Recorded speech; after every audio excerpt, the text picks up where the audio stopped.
Dumela bakulu, the Nyame Tijan is here. I'm back kungemsana ndadzoka futi ndine nyaya yandakakubatira ipanapa ndasi yandikusangana nayo panapa irikunzi Mike Chimombe and Mpofu have written to Zak saying they are unable to hand themselves over the investigation for interview.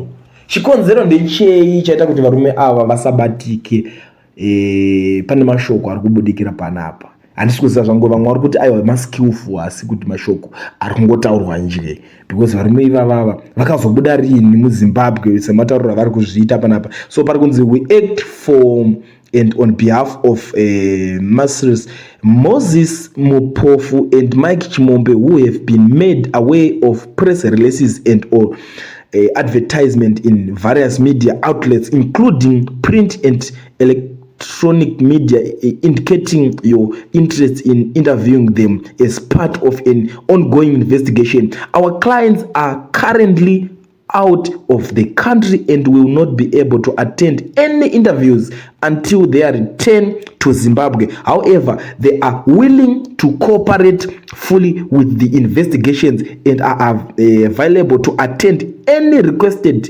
interviews upon their return.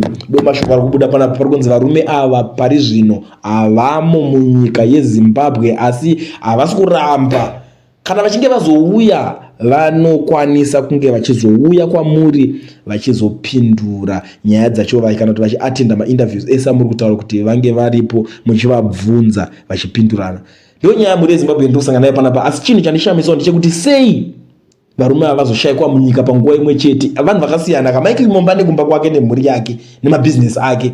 Uyu Mpofu ane zvakewo zvaanenge achingoita, Chivhayo ane zvakewo zvaanenge achingoita. Saka vabva ngobudirana munyika pamwe chete.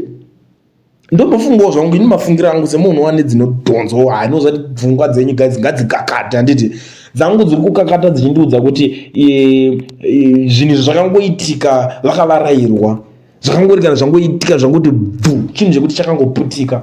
Saka vanenge vachitsvaga backup kuti voibuda sei nyaya iyi because vanoziva kuti unokozviziva dzemuZimbabwe kuti chikwe rinopisa. Kana uri paground unongorikana watongofutwa wajumwa wabatwa. Saka uri outside the country unokwanisa kuvapa nguva yekumbofema ende bande hariendero pasipoti kana richihupisa. Ndo mafungira angu inini. Ameno kuti iwewo wakatarisa nyaya unoionawo sei?